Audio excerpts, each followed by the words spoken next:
Olá, meus irmãos. Hoje, dia 10 de maio, segunda-feira, nós estamos reunidos em nome do Pai, do Filho, do Espírito Santo. Amém. Vinde, Espírito Santo, enchei os corações dos vossos fiéis e acendei neles o fogo do vosso amor. Enviai, Senhor, o vosso Espírito, e tudo será criado, e renovareis a face da terra. Oremos, ó Deus, que instruíste os corações dos vossos fiéis, com a luz do Espírito Santo. Fazei que apreciemos retamente todas as coisas, segundo o mesmo Espírito, e gozemos sempre de sua consolação. Por Jesus Cristo, Senhor nosso. Amém. Ave Maria, cheia de graça, o Senhor é convosco.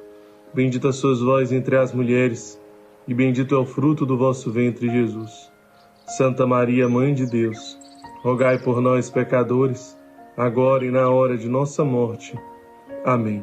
O Senhor esteja conosco. Ele está no meio de nós. Proclamação do Evangelho de Jesus Cristo segundo João. Glória a vós, Senhor. Naquele tempo, disse Jesus aos seus discípulos: quando vier o defensor que eu vos mandarei da parte do Pai, o Espírito da verdade que procede do Pai, ele dará testemunho de mim. E vós também dareis testemunho, porque estáis comigo desde o começo. Eu vos disse essas coisas para que a vossa fé não seja abalada. Expulsar-vos-ão das sinagogas, e virá a hora em que aquele que vos matar julgará estar prestando culto a Deus. Agirão assim porque não conheceram o Pai nem a mim. Eu vos digo isto para que vos lembreis de que o disse quando chegar a hora. Palavra da salvação. Glória a vós, Senhor. Então, meus irmãos, no Evangelho de hoje, Jesus começa a falar do Paráclito, do Espírito Santo. Nós estamos na 6ª semana de Páscoa. Daqui a alguns dias, logo após a ascensão de Jesus, nós vamos cada vez mais nos preparar para o Pentecostes.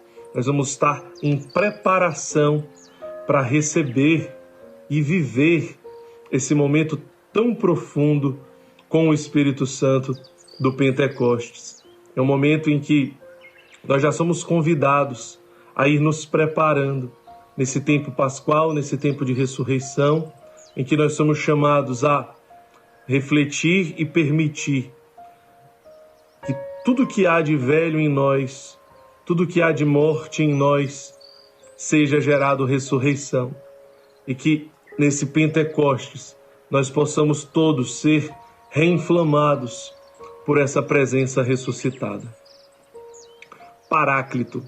Essa palavra, pela tradução grega, significaria consolador. Pelo sentido etimológico, de Paráclito, nós chegaríamos no significado de o Consolador.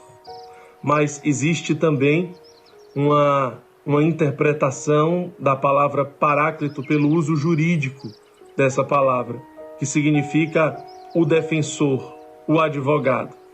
Portanto, o Paráclito ele é o Consolador, o Paráclito ele é o defensor, o advogado. Como diz no Evangelho de hoje, o defensor. O defensor será enviado. Eu digo isso para vos encher de esperança, para que a vossa fé não seja abalada. Por quê? Porque a perseguição e o sofrimento são caminhos diretos quando você decide viver o Evangelho com coerência. Portanto, na perseguição nós precisaremos do defensor, nós precisaremos do advogado. O Evangelho diz: vão expulsar vocês das sinagogas e terá um momento em que aquele que vos matar julgará estar prestando culto a Deus.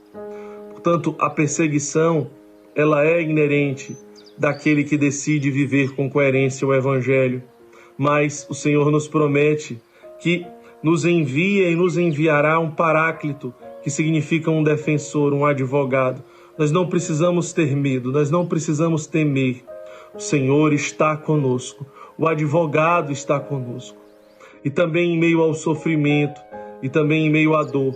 Outro caminho que é impossível de fugir dele para aqueles que desejam viver o Evangelho com coerência.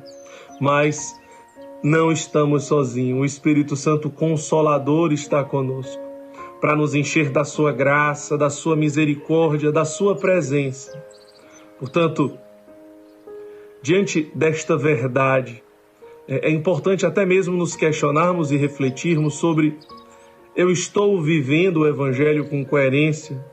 Eu estou sendo um cristão coerente com aquilo que eu estou me propondo a viver? Por exemplo, a realidade dos pobres. É incrível como os pobres incomodam. Muitas vezes os pobres, eles agradam quando eles estão distantes. Quando às vezes só por um peso de consciência, um desencargo de consciência, eu posso fazer algo distante.